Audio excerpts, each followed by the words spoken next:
Salut à tous, j'espère que vous allez bien. Donc, petite vidéo mise à jour sur le Bitcoin et sur l'Ethereum. Donc là aussi, c'est un enregistrement du live que j'ai fait tout à l'heure avec mes élèves vers 20h. Donc on va voir ce que la structure nous a fait depuis la dernière fois. Mais avant de commencer, comme toujours, je tiens à remercier la communauté. Merci énormément pour votre temps, like, commentaire, partage. Et si vous n'êtes pas abonné, n'hésitez pas à le faire. Ça aiderait énormément la chaîne et ça me ferait plaisir. Vous pouvez aussi me suivre sur Twitter où j'essaie de vous tenir au courant s'il y a vraiment un gros changement.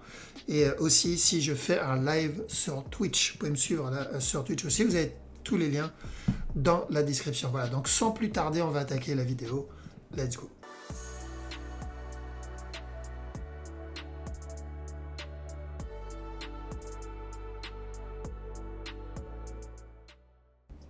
Donc, le Bitcoin. Alors, le Bitcoin, on va prendre un peu de recul dessus. J'ai enlevé tout ça, d'accord? Ça ne sert plus à rien. Maintenant, on va aller sur du 4 heures. Et on va juste prendre du recul dessus. Donc, on avait dit quoi quand on était dans cette zone? On avait dit on voulait une correction et ensuite une continuation. Et on ne pouvait pas savoir, et on ne peut toujours pas savoir combien de temps va durer cette correction. D'accord? On a une vague idée, mais on ne peut pas en être sûr à 100%. Donc, du coup, si je m'arrête juste à la structure 4 heures, quelles sont les possibilités? La première, qui est toujours la même, c'est-à-dire correction, continuation vers le haut. D'accord? C'est celle qu'on cherche au départ et c'est ce qu'on veut à la base. Et l'autre scénario, c'est d'avoir une correction un peu plus grande que ça, ou beaucoup plus grande que ça. D'accord? Je ne pense pas, mais c'est possible. Donc, si on part maintenant sur le deuxième scénario, j'ai besoin d'un drop. Moi, personnellement, je veux une structure corrective plus grande que celle-là. Ça, ce n'est pas suffisant. Si le marché monte maintenant, casse le top, je l'ai dit, ce n'est pas bon pour le Bitcoin. En tout cas, pour la structure, ce n'est pas bon. Donc, même si on sait que ça va être de l'achat sur le moyen long terme, j'ai besoin d'un nouveau plus bas. D'accord? Du coup, si je me concentre sur cette structure, là, il peut terminer ce ABC qu'on avait vu la dernière fois. Donc, c'est le scénario blanc, ou je ne sais plus, blanc ou rouge. Ensuite, une fois que le ABC est terminé, il nous terminera le B. Et après, drop, venir donner le C. Ça serait parfait. Ça serait nickel. D'accord? Pourquoi? Parce qu'on aura une structure corrective, propre, assez longue. On va dire, secoué l'arbre suffisamment pour continuer à monter. Maintenant, l'autre possibilité, tant que ce top-là n'est pas cassé, donc tant que celui-là n'est pas cassé, ça c'est de l'interne, on n'est plus sur du 1 heure. Donc ça peut être mon A ici. Tout ce qu'il est en train de faire là-dedans, ça peut être un B. Il peut revenir chuter, donner un C ici. Hop.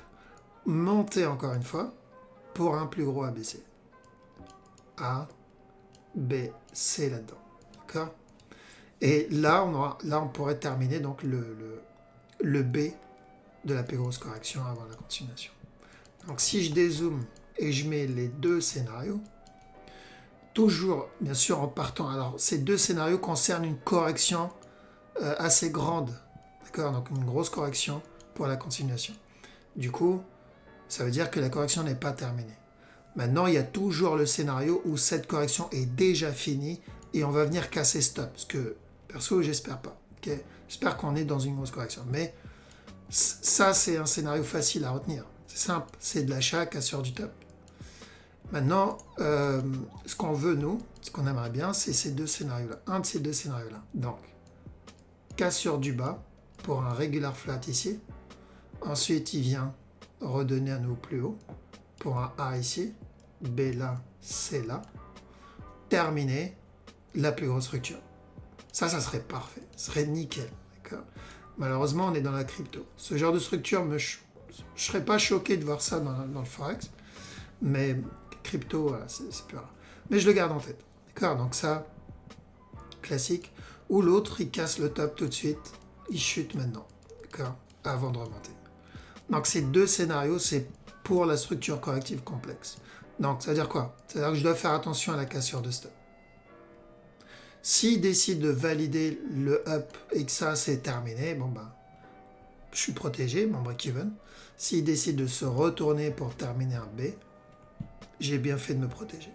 Donc, si vous voyez sur Twitter, Insta, Facebook, peu importe, des personnes vous dire ça y est, le Bitcoin va monter 1 milliard, à partir de maintenant, on est sur le bull run, sortez les merguez, faut pas écouter. D'accord? Vous devez vous protéger à la cassure de stop.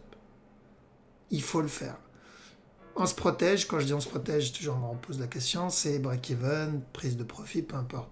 Prenez la décision pour protéger votre trade pour ne pas sortir en perte. S'il monte, ok, on est dedans. S'il se retourne, on n'est pas dégoûté et on n'est pas surpris. Parce que c'est un scénario qu'on attendait aussi. D'accord? Donc, B, C, up. Ou C, C, C, up. Ou sinon, il monte là directement. D'accord? Donc, du coup, le point clé, il est où? Il est là. Cassure du stop. D'accord? Qu'on fait attention à ça. Ethereum, je pense qu'on aura le running. Ethereum, on avait dit, c'est vu qu'il a déjà fait dans le passé un running flat, et pas qu'une fois, il en a fait plein de fois. D'accord, le running, il en a fait un autre là. Ici, running flat. Et je crois précédemment aussi, il me semble dans du daily, je crois qu'il avait fait un petit running aussi. Il me semble dans cette zone. Donc il a fait plein de running flat, l'Ethereum. Donc pourquoi pas refaire ici un autre running. D'accord. Je vous ai dit, contrairement au Bitcoin, le running, c'est l'Ethereum, c'est le seul que je vois faire un running flat. Donc si l'Ethereum vient casser le top directement, alors attendez-vous à un gros spike plus tard avant la continuation. Donc il ne faudra pas être surpris de ça, comme on l'a eu là. D'accord.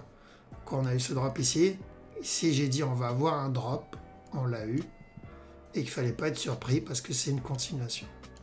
Là, c'est pareil.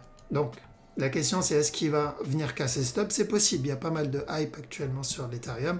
Je crois qu'il y a une mise à jour qui va arriver bientôt sur l'Ethereum. Je ne sais plus c'est laquelle. Et du coup, ça va affecter le prix de l'Ethereum. D'accord.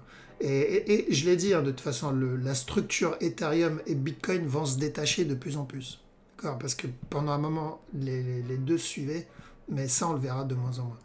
Donc, s'il vient casser stop, on attendra un running flat plus tard.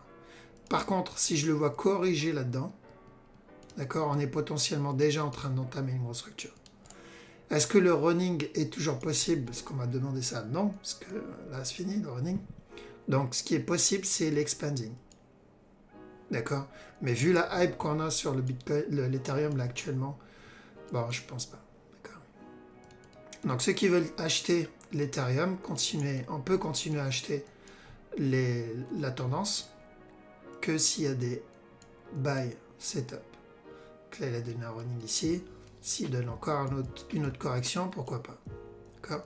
Tant qu'on est sur cette trend, s'il vient casser la trend, là, on doit faire attention à deux scénarios. Un, c'est l'expanding avant la continuation. Ce serait mieux, personnellement, je préférais. L'autre, c'est une plus grosse correction avant le up. D'accord? Donc, on achète s'il y a des buy setup et qu'on est toujours sur la trend. Voilà, donc la vidéo s'arrête ici. Merci énormément pour votre temps. Je vous souhaite à toutes et à tous une très bonne soirée. Je vous dis à la prochaine. Ciao.